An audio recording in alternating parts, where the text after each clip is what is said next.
తెలంగాణ సభ వాయిదా పడటంపై విపక్ష నేతలు మండిపడ్డారు. ఇవాళ ప్రత్యేకంగా సమావేశమైన తెలంగాణ సభ ముందుగా కేబినెట్ భేటీలో కులగణన అంశంపై చర్చించారు.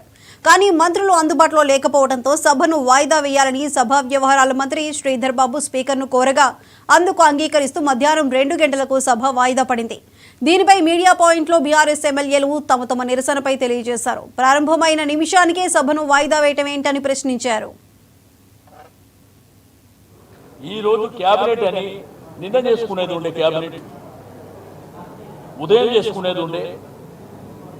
ఇంత ప్రధానమైనటువంటి 2 అంశాలను తీసుకొచ్చినప్పుడు రమారమి 100కి 75-80% సమాజానికి సంబంధించినటువంటి అంశాన్ని, ఆ ప్రాధాన్యత గల అంశాలని ఒక 4 రోజులు చర్చ లేకుండా హరీబరీగా ఈ ఒక్కరోజే చర్చ పెట్టాలనేటువంటిది మరి ప్రభుత్వం నిర్ణయం తీసుకోవడమే తప్పు.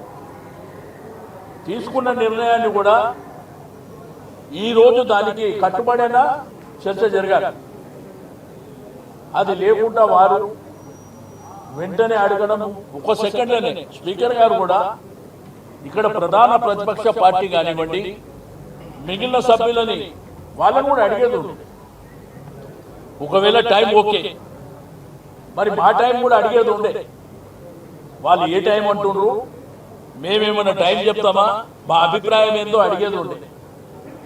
కానీ ఈరోజు జరిగినటువంటిది, నేను కూడా 6 సార్లు శాసనసభలో ఉన్నా, ఇంత అన్యాయంగా, ఇంత బాధ్యతారహితంగా, ఇంత కుట్రపూరితంగా జరిగినటువంటి అంశాలు నేను ఎప్పుడు చూడలే. ఎందుకంటే మా సమాజం ఇప్పటికే 75 సంవత్సరాల నుంచి, అంటే స్వాతంత్రం వచ్చి 75 సంవత్సరాలు అయిపోయింది. ఈ దేశ నిర్మాణంలో, ఈ రాష్ట్ర నిర్మాణంలో, ప్రతి వ్యక్తుల, ప్రతి కుటుంబాల నిర్మాణాలలో ప్రధానమైనటువంటి భూమిక పోషించేదే ఈ బడుగు బలహీన వర్గాలు, వెనుకబడిన తరగతులు, అనగారినటువంటి ప్రజానికమే. వాళ్ళ పట్ల ఇంత అవమానకరంగా చేయడం అనేది బాధ్యత రహితం అని చెప్పి నేను ఈ సందర్భంగా తెలియజేస్తా ఉన్నాను. ఇదా మీరు బీసీలకు ఇచ్చే గౌరవం, శాసనసభ పెడతాం, అందులో కులగణన చేస్తాం, బీసీలకు మేము గౌరవిస్తామని చెప్పేసి మేఘాల మీద పొద్దున క్యాబినెట్ అట, మధ్యాహ్నం 2 కులగణనలు మాట్లాడుతారట.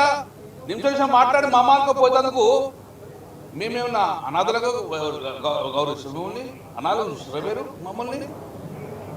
అంటే మాకు ఈరోజు ఇచ్చే గౌరవం ఇదేనా?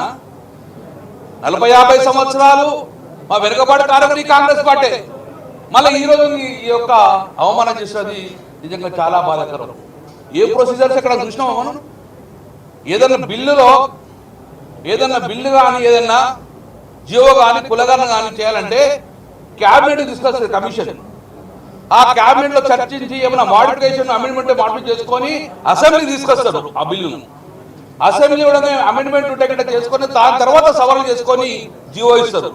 కానీ వీళ్ళేది ఉత్తమ కుమారుని ప్రకటించడము, క్యాబినెట్ అప్రూవల్ లేదు, అసెంబ్లీ ఏమైనా మాడిఫికేషన్ లేదు, బీసీ కులగణన మేము 40% వేసినాం అంటారు.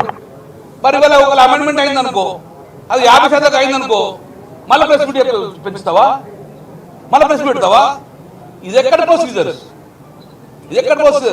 క్యాబినెట్ అప్రూవల్ అయిన తర్వాత, అసెంబ్లీలో మాడిఫికేషన్ అయిన తర్వాత, అమెండ్మెంట్ అయిన తర్వాత, సవరణ ఇంప్లిమెంట్ చేసిన తర్వాత జీవో ఇస్తారు ఎప్పుడు గవర్నమెంట్. కానీ ఈరోజు మేము 46% చేసేసినాం, రేపు వాళ్ళు క్యాబినెట్ ఏం చర్చ చేస్తావు, గదే 46% చేస్తావు, వాళ్ళు అమెండ్మెంట్ ఏం చేస్తావు, గదే చర్చ చేస్తావు. అంటే మీరు ఏం చేద్దాం అనుకుంటారు మమ్మల్ని?